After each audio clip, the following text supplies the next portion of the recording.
Good evening or afternoon, everybody. Welcome to Vanguard Tactics. I'm Stephen Box, and it is my mission to help you become more than a player. So, guys, welcome back. And some incredible things obviously happened in the last 24 hours. Vanguard Tactics has completely rebranded, as you guys may have seen already from our thumbnails, from the new logo, absolutely everything. We've had a brand overhaul. I thought it was about time. Let's take this to a new, clean, professional standard. And I wanted a brand logo and everything else to represent that as well. So yeah, welcome back to everybody in the chat. If you've never been to one of these lives before, then welcome. I'm here to answer your questions about all things Warhammer 40k and mainly competitive 40k. So if you're serious about becoming a better player, then you're going to be in the right place. And obviously I'm here to answer your questions. I go live every single day at 6 p.m. British summertime. So maybe you're watching this back on the replay and you're thinking, Steve, I want a question answered from you. Then please head over at 6 o'clock and I'll get your answer. I'll get your questioned. I'll get your question answered. So yeah, who have we got in the chat? We've got Henrik, Luke, Muck, Giles, Pie, how you doing? Pro Marley, Wayne, Max, George, Thomas, Michael, the Iron Father, 40k. How you doing, guys? Hope you guys are doing well. So yeah, I've had a pretty good day today. Today is a Wednesday. Wednesday is my client call day, where basically I speak to all of my clients on their fitness and nutrition goals, making sure that they're healthy, happy, and also, you know, making great improvements towards their, you know, fitness, lifestyle, health, and body goals, basically. So we've had a really fantastic day of updates today. I've got a couple left to do, a couple of emails to send, but pretty much it's phone calls all day. And then I've just had a great first phone call with Nick, who's one of the 5 guys that I've signed up on the VIP program. Me and Nick spoke about, you know, his journey into 40K, what he's looking to get out of the mentorship program, where he's currently at. And it was fantastic to meet you, Nick, as well, who's also joined the chat. So yeah, Nick's going to be playing some Space Wolves, going over his list, looking at some really nice elements. And also it's great for me, really. So when me and Nick are interacting in the mentorship and he's asking about his list, I kind of know the original place, where he is in his current hobby, and where he wants to get to. So that was immensely valuable for me, just to get that first initial phone call with him. So yeah, and obviously as we touch base in the future, then we're I can make sure he's keeping track and things. So that's great. Brian's here as usual. How you doing, Brian? We've got Michael, George, Nick could be running some Wolfen. Yes, that's correct. They could be in that list. So anyway, guys, let me know your 40k questions. I'd love to dive in deep into there and get some answer.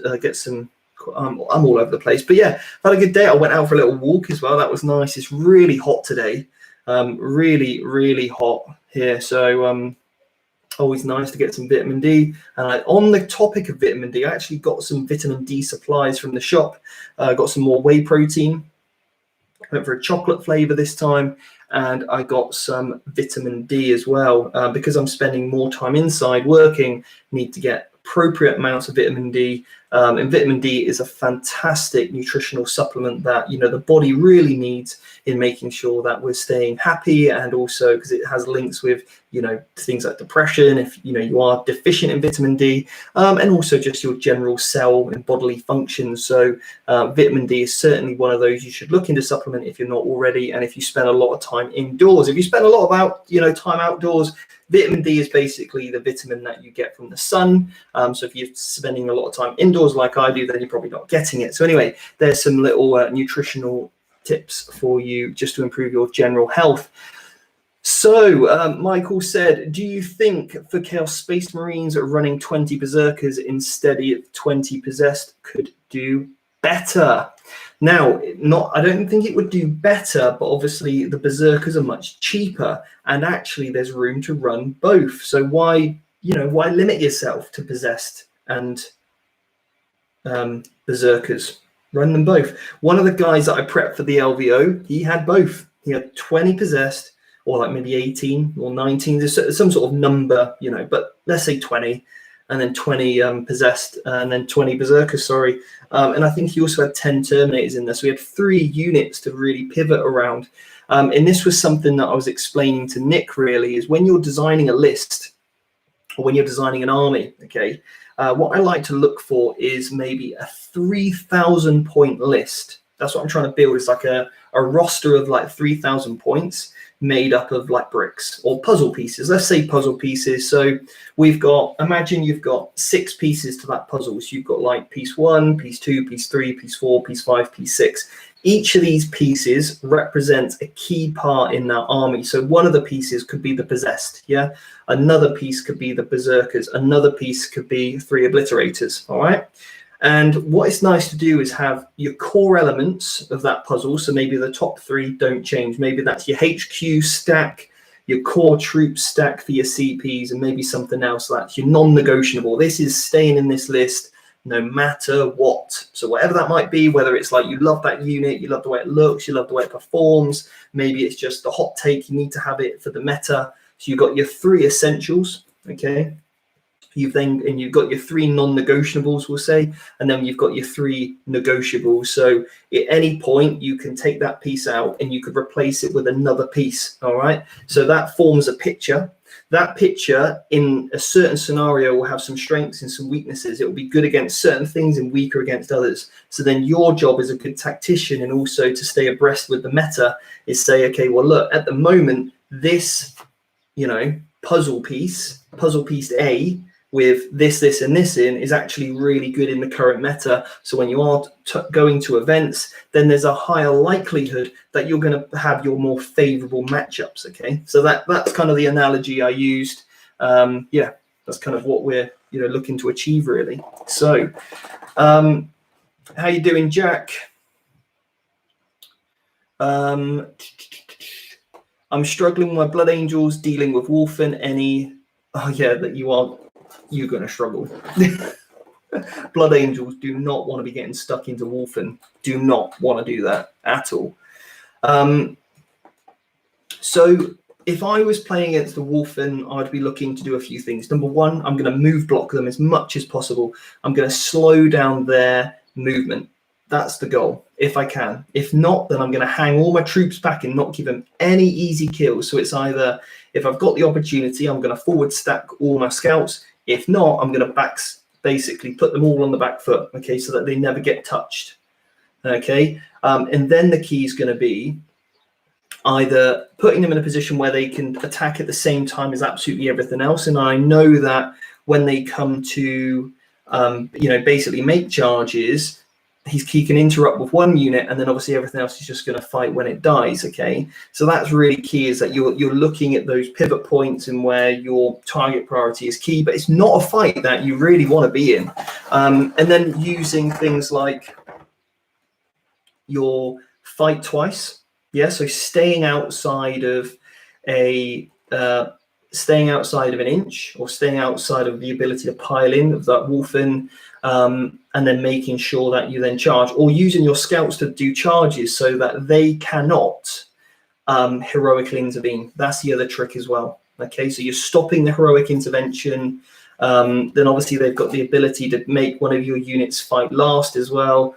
That's going to be a problem. So trying to take out that key character, maybe one of yours, could be a really, really good thing to do, so you can stop that from happening. So there's a few little tricks, but it's very difficult, guys. It's not easy. Or you wait for them to charge you and you heroically intervene, but depending on positioning and stuff like that. So yeah, you could also play it super cagey. There's different ways you could go about it, but I'll be honest, it's not like if player skills matched, I think the Space Wolves take it. So I think it's a really hard game for the Blood Angels. So there's no, like, some of this stuff I'm saying isn't going to like automatically win you that game, because if we were in like a team event, I would have that down as a bad matchup that I don't want it. I don't want to see it. I don't want to play it. And I want my team captain to try and ignore that matchup for me. Or if the Space Wolf list absolutely obliterates everyone and I feel like I've kind of got a better chance than anyone else, then I'll take it. Yeah. So that's how it kind of works. And when in the team environment is something that basically next month, on the mentorship program, we're going to be doing a lot of team style intra-house events. Okay, so that's going to be something that's I'm really excited about. I've got some really cool ideas planned. So we're going to have a team event, all right, in next month. In what that means is all the people on my mentorship program, I'm going to put into a team if they want to sign up for it. It's going to be a certain amount of dedication required for it. There'll be team captains, there'll be vice captains, there'll be private Discord chats and all kinds of crazy stuff. So yeah, should be good. So what have we got here? Pro Marley said, my dog learned she could stand up in Steam today. It blew her mind, a little pup. Yeah, I miss having a dog, actually. Yeah, always good entertainment. What would you like to see come with the Harlequins in the White Dwarf Psychic Awakening? I'd love to get a new HQ, possibly a Troop Master on bike. Yeah, that would be very nice. Would be very nice to get that. I'd love the Solitaire to be a HQ option, actually. And I don't really want... I wish they would get rid of the 0 to 1 choice. I'd like to see some points reductions as well for the Harlequins, and maybe some nice new stratagems as well. So you can come out from reserve and make easier charges, like a 6-inch charge, like a +3 ignore Overwatch would be nice. Like a stratagem or power would always be good. Yeah. And then some sort of thing for staying pure Harlequins would be cool. That'd be really good. Max has said, when making your lists, what are the benchmarks you look out for? For example, can it kill a knight per turn, or can it take the mid-board and survive a minimum of X turns? Yeah, I think it always used to be, can you kill a knight, right? Definitely. And it always used to be, can you kill 30 plague marines? So, not plague marines, plague bearers. They were the key concepts. And now I think you still have to keep those in mind. There's been a bit of a meta shift, but I think we're going to see a resurgence in both of those units. I think now we're going to start to see, you have to be able to kill 6 assault cents. You have to be able to do that in one round of combat. I think that's absolutely crucial. Can you kill 50 boys in a turn? Because you need to stack. And bear in mind now they're going to get a 5-up invulnerable save in shooting and combat, and that 6-up feel no pain. So can you do that with the math? Because if you don't, they're going to green tide the lot. So I think that is an absolute key. You need to be able to kill 50 with a little bit of redundancy in case you make bad rolls, or maybe that they make ridiculous saves on 5-ups, which can happen. So that's really important, because you literally have to kill every single one. Like, you can't leave one alive, because 2 CPs, auto pass morale, 3 CPs, whole unit comes back, and you've achieved nothing, literally nothing, apart from wasted a turn. So that is essential. What else? I think you need a bully unit. Definitely need a bully unit to either as a counter punch to a list. So, like, if you are getting wrapped by a squad of Wolfen, or you're getting wrapped by a squad of Sanguinary Guard, you can go in and get rid of it. That's very important. Or maybe you've got enough psychic power to, get rid of those Sanguinary Guard that have wrapped you, or the Death Company that have wrapped you, or something, so you can get out through the psychic phase. Yeah. So, what have we got here? The heroic intervention sounds good way to go. I thought about the cheap Death Company with 2 chainswords, force them rolling lots of dice. Yeah, I mean, that's a good way. You can't just, what you don't want to do is just tailor to the Space Wolf matchup, because if you think about when we get back to playing in tournaments, we're going to have Harlequins are going to be out, Death Watch are going to be out, Orcs are going to, there's going to be another resurgence of Orcs, Space Marines are still pretty hot. Knights will be back as well. So the amount of Space Wolf players is going to be slim. And then there's still going to be a lot of Space Wolf players that don't run Mass Wolfen. So that's one build. That's it. That's one build that I like, but I haven't seen many other people run that. So unless you're playing one of the guys on my mentorship program, which, there's like 130 now, it's pretty slim chances of actually playing that many Wolfen. But because obviously you listen to me and I talk about it a lot, it probably feels like it's more common than it actually is. So that is changing your perception of the current meta. Okay. And obviously I'm not going to influence everyone to do that. So any tips for guard players on finding my artillery and SARMs? It just isn't clearing enough to take intercessor hordes off objectives to regain the board control. Yeah, unfortunately it's not. Gareth, I think you definitely need some Bulgrin in there if you don't have that. The Scions are in a bit of a tricky place. They're nice for just late game or like mid game grabbing objectives because you can keep them off the board, keep them safe. But as soon as you come down, you know that it's not going to be long until they're removed off the table because you're going to be coming down quite close range. So I'd actually be tempted to use Scions right at the back of the board, really, for a late game, and use your infantry to move to push up, unless you feel like there's pockets where they're pretty safe, they're not going to get touched. Otherwise, you're giving away kills. But really, you're relying on those tank commanders and the basilisks, and then hopefully something like the Bulgrin to keep pushing up into the mid board, to clear off anything that gets close, really. And then you obviously need the psychic support to help that. But it's not easy for you as a pure guard player. It really isn't. And there's not that many benefits for staying pure guard either. So, you might want to think about some, including some other units from some other factions that maybe help you get rid of those. You could even include, like, there's literally nothing stopping you including Celestine and a Canoness, a Priest, and then, 27 Repentia. That would be pretty good. Yeah, you could definitely add that in. That's a nice little counterpunch unit. And also, Celestine has some buffs, and so does the Priest have some buff to all the Astra Militarum as well. So that's not even like that, not even that much based on off the lore or whatever, because they would ally in quite well. So that, some options in Sisters Codex, so definitely check those out. Wayne has said, hi, Stephen. What army do you think would help me better myself as a player more? Chaos Space Marines, Necrons, or Tau? Completely depends, Wayne, on like where you're at the moment.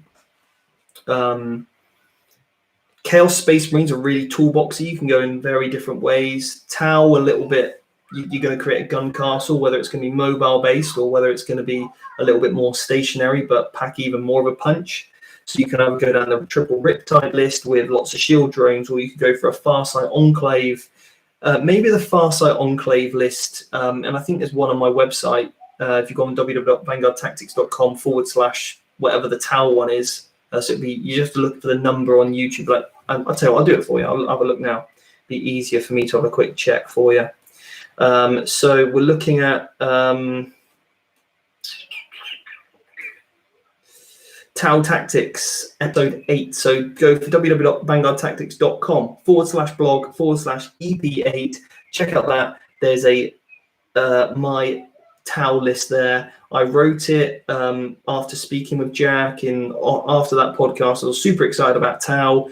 It's a start. Like I said, it's some puzzle pieces that you can start piece together. That would be a really nice army, I think, for you to get into. Your target priority movement have to be on point with Tau. So it would certainly help you in those stages of the game, along with getting out of wraps and traps. So very defensive play set there, but maybe the Farsight would give you a little bit more edge in terms of target priority and movement as well. Okay, and board control.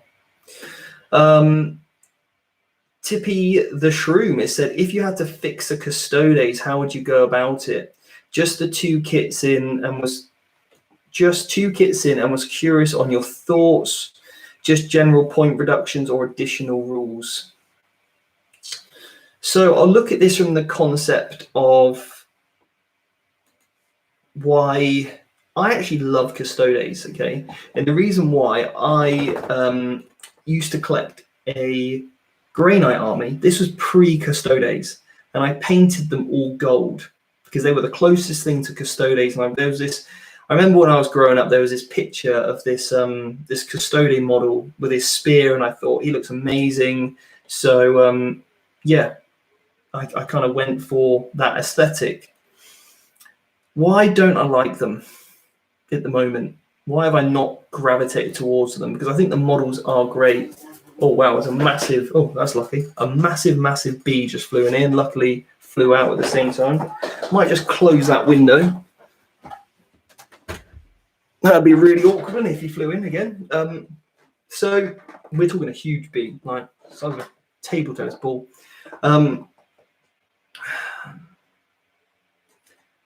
I think the reliance on movement from the bikes, and we're talking non-Forge world, okay, so we're just strictly speaking units from the book. I would really like a little bit of a cheaper troop option. Okay, so I'm thinking a Sisters of Silence. If they became a troop option, I think that would be fantastic. I think that would be really good. Also bodes quite well because the Custodes really do suffer in the psychic phase, and adding them into ally would just really help out that weakness. But able to use a Custode HQ and then put the Sisters of Silence in would be nice.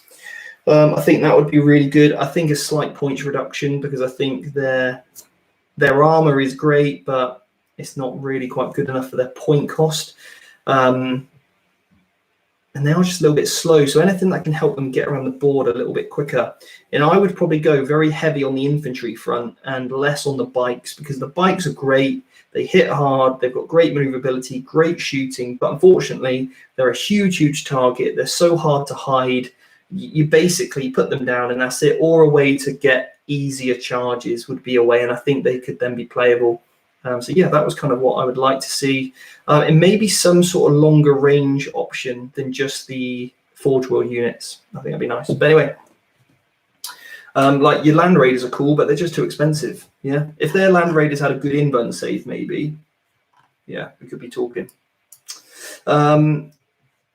Okay, so what?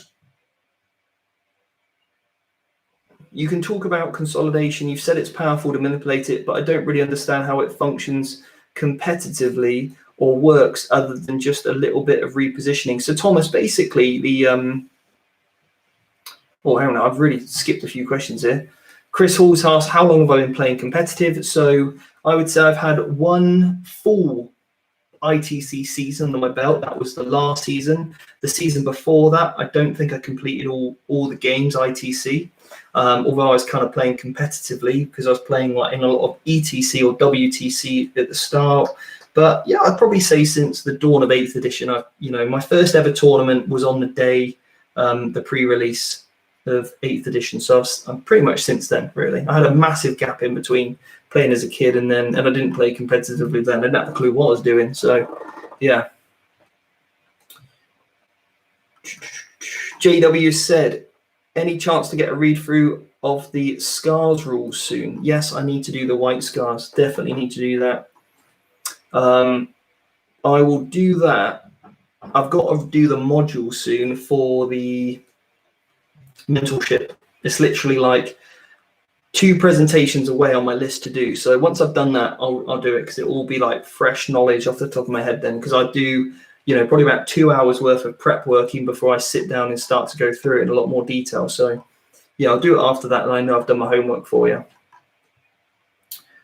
Serena said, I found that my Scions were a really good matchup against the Space Wolves, bar the Smash Captain. I could pick up and choose who I dropped in. Yeah, nice, that's good. Maybe some Valkyrie options, yeah. I like where your head's at with that, using things differently. Thomas has said, you can talk about consolidation. Or you talk about consolidation. You've said it's powerful to manipulate, but I don't really understand how it functions competitively or works other than just a little bit repositioning. So here is where it is so powerful.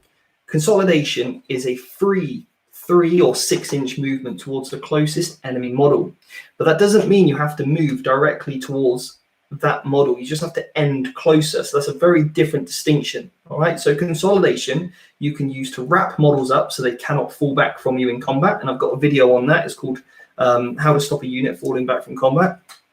Really good video, watch that. There's also more videos on my course, obviously, where I go into, for example, how to use that to shut down other units from shooting, so you can consolidate into other units to stop them from actioning, because if they don't have the ability to fall back and shoot, that's amazing. Or the ability to consolidate, and if you did declare them as a charge, consolidate closer, stay outside of an inch, fight twice, and then fight again with certain armies, or consolidate within an inch if you have to fight again. That means you can pick up multiple units, because then you get another pile-in. So actually you get a 3-inch consolidation, another 3-inch pile-in, and then another 3-inch consolidation. So you're actually gaining 9 inches from that alone. So yeah, very, very competitive, like in terms of mechanic that you have to master. All right, and that's why I've got the videos, especially on my course, to show you exactly how to do it, and I get you to practice at home, because if you're not practicing, then and I've also got the theory lessons with presentations and diagrams and stuff, and then I've got the practical lessons so you can put it in place. And otherwise, you're like, unless you see it actually happen, you'll see on some of my battle reports I do it, but I haven't like stopped the camera and broke it down exactly how I've done it. It's just kind of happened, but there was a lot of things that led up to that moment. All right. So we'll go for about another 5 more minutes, and then I need to go and get some dinner.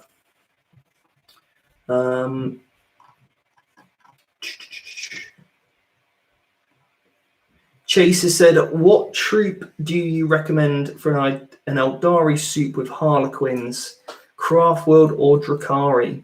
Drakari are very cheap, but you have to take the tax of an Archon, which isn't great. I would probably go for witches. I'd go for a massive 15 to 20 man unit, woman unit of witches with Bean Khan. That's what I'd run. Big 20 blob. And then 2 units of 5 just because they're super cheap. Yeah. That's probably what I'd do. Or just 3 units of Dire Avengers with exploding 6s from that Craft World, with then 2 like Warlocks and stuff. Yeah, with like, or a Farseer with Executioner and Execution and just Smite, and then a Warlock with some sort of other ability as well, because they're nice and cheap. Put them on a Sky Runner, dart them about, they can grab objectives for you pretty good. And then the Farseer is just going around just mortal wounding people, so that's quite nice. I play Chaos Space Marines and Demons. Is there anything I can do to counter Thunderfire cannons with Tremor Shells? Have multiple units. Because obviously, I would love Tremor Shells to get fixed, because I still think it's too strong personally. I don't think it should be, I think it should be once per phase only and not twice. But, and bear in mind, I play Space Marines, or I used to, so it's not like I'm biased, but I just think it's too strong.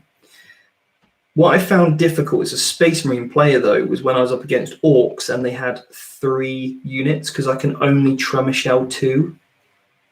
So therefore, it's kind of pointless, because 1 unit's still going to get in. Yeah. And if it's green-tided as well, then when it comes back on, it loses all of its benefits, I think, because it counts as a new unit, not a repositioned unit. So yeah, if you had like 3 big units or 4 big units, then yeah, it's kind of pointless to Tremor Shell or anything, because you're not really stopping it. Yeah, and then if you're then using all your models really cleverly, then yes, some units might be slower, but then if you've got characters with the fly keyword, which I think are key, you can jump over those. Yeah, if you haven't left enough space to move through those units, because obviously they've got to keep a 2-inch consolidation. So maybe that's how you can work around it. So it's about positioning and multiple squads.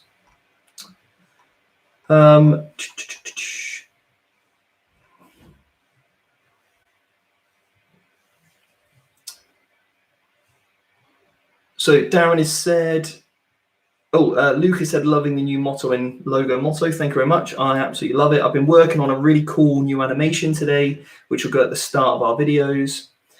Hello from Portugal. How you doing? Can we get a Death Watch and Space Wolves combines list, please? The answer is going to be a no, unfortunately. I'm happy to look at Death Watch, and obviously I've already looked at Space Wolves, but it would be a very, like, obviously I look at lists in a lot more detail on the mentorship program, just because obviously the priority is there for those students, but I get probably maybe 5 to 10 requests a day to do lists, and this is just randomly through my emails, and it'd be unfair if I did a very specific Deathwatch and Space Wolf one. So I'm happy to do Deathwatch, like, you know, general concepts like I did when their Psychic Awakening comes out, and then, you know, you can then pair that with what I mentioned about the Space Wolf, what you think is going to work for you. Or I did Black Templars yesterday. Yeah. So yeah, I'm happy to do that though, to cover some aspects. Max has said, I'm toying around with Sisters of Battle and Repentia, mate, they are so good. Would you recommend using Rhinos as a delivery system? I've just ran them on foot, but I've ran it in a very, very, very aggressive threat saturation list, so I don't feel like I need the Rhinos. If terrain was really awful, then I probably would need some Rhinos, yeah. If we had played on that board that you and I played on before, definitely need some Rhinos, yeah. But apart from that, I think just run them, because they're quick. They're pretty, you know, like with the 4+ invulnerable save and a 5 at Feel No Pain, pretty good. They do stick around. Why do you think Blood Angels Assault has worked so well for you in recent tourneys in comps versus Assault chapters like White Scars or Black Templars? Because Blood Angels just do it better. They just hit harder. They're just all out assault. So when you've got an assault-based army versus an assaulty, shooty army, in combat, the combat army just wins, yeah? It just wins because you're just better at what they're trying to do, yeah? And because I'm not worrying about any other phase of the game, I'm just mastering that phase. Lucas said, do you think a full-on Nidzilla list could work for Nids, like an 8 to 12 Khan effects plus Hive Tyrants and Exocrines? I don't know. I don't know, Luke, in all honesty. I don't know. I think on a heavy terrain board, you would just get move blocked, and I think you're going to be out of luck then. Or against a real gunline army, I think you may suffer, because I think you'll just get gunned down too quickly. Because of the size of the models, it's going to be very terrain dependent. Yeah. And without that speed that you get from Gene Stealers and, you know, Hive Guard being able to shoot indirectly, I think, you know, having double shoot and Hive Guard for their points are extremely efficient. Can you talk about making World Eaters become a dangerous force, competitive somewhat? So, farts for weight loss. I did do a Faith and Fury review. If anybody knows the episode number, I did it. I talked about World Eaters, so yeah, I won't cover that again. What I should probably do is, or if you look, this is what you need to do, guys. If you watch back any of my previous lives, just make a note, tag me in and say, Steve, you spoke about Ultramarines in this one, or Steve, general just Q&A. Like, this has just been a general Q&A, okay? So just be Steve, general Q&A, or Steve, Ultramarines, or Steve, and then I will then go in and change all the titles. So it'll be like day 30, lockdown, 40k, Q&A, and then, or if it will be like day 30 lockdown, Faith and Fury review, something like that, yeah, or Ultramarines review, because I did one on Ultramarines, and I know there's been a question about Ultramarines. So, guys, I am going to call that a day. Yeah. Steve, quickly, I'll answer this one for you. Haywire Mines, no, don't do it. Do not do it. You're never going to use it. It's never going to come up. Not in competitive play. It's pretty fluffy though. It's like pretty cool. Like, don't get me wrong. It's like if you were to build around it, it could be quite fun in like a narrative sort of thing. But yeah, just spend the points elsewhere. Spend those points elsewhere. Okay, cool. So yeah. Oh, quick question here. Colin has asked about possible 9th edition coming out soon. So I'm wary of picking up the core book. What are your thoughts for a new player? The core rules are free, so you don't need to buy that book. Just buy chapter approved. You get all the latest missions, okay?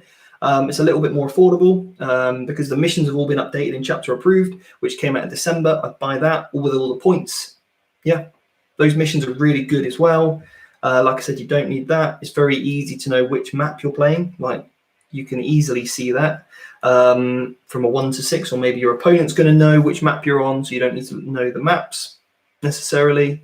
Read through the FAQ, and if I was GW, not that I am, and I don't get any, I'm not privy to any, you know, rumors or anything like that. So this is simply my own speculation. 8th edition is fantastic. Okay, there's a couple of issues with 8th edition, and the only thing I would say is that if there was a 9th edition, it would simply be the core rules would be a little bit longer with some cleaned up wording, but I think the mechanics, the stratagems, the units, the books would all be completely relevant. If you know, because I think it's great, and I think all the work they've done, we're not going to see like the change from 7th to 8th. I think it's going to be more like an 8.2, yeah, or an 8 2.0. If this is 8 1.0, I think it's going to be more that than a 9th edition. Yeah, and I hope so anyway, because it's so fantastic. 8th edition, I think it's still got so much more room to grow and develop. We've got many more years of great 8th edition. I think they're only really getting into their stride in terms of balancing and like some things on terrain that could certainly be touched up a little bit. But yeah, typically it's in a really great place. Hopefully you guys think the same. If you do, give this video a like, because then if GW do watch it, it's a nice little support for those guys, because they do a fantastic job. You know, the rules writers, commendable effort, really is. And what a fantastic hobby that they've given us as well. Like, it's so, I think in the past, GW have got a lot of flack for certain things. And it really upsets me when I see people get very sort of upset about, or like, you know, moaning at GW and all that sort of stuff, because actually, I think they do a fantastic job, and they've given us community. They've given us so much happiness and hobby, and just, yeah, I can't be more grateful for Games Workshop for what they've done. The guys there have done a really fantastic job, and yeah, I'm very fortunate to be privy to play this game and open my eyes enough to see how great of a game it can be, and also the community that resides in it. And I'm very lucky to be able to make content around it as well. So anyway, guys, I'm going to call that a night on that note. A little bit of sentiment for you there, a little bit of gratitude. I think it's always nice. It keeps you very sort of grounded, which is very important. So guys, take care. Yeah,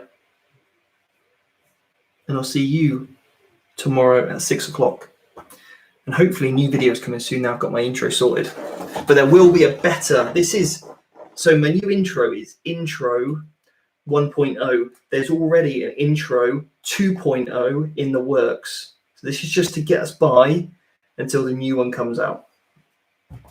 So catch you guys in a bit. 6 o'clock tomorrow.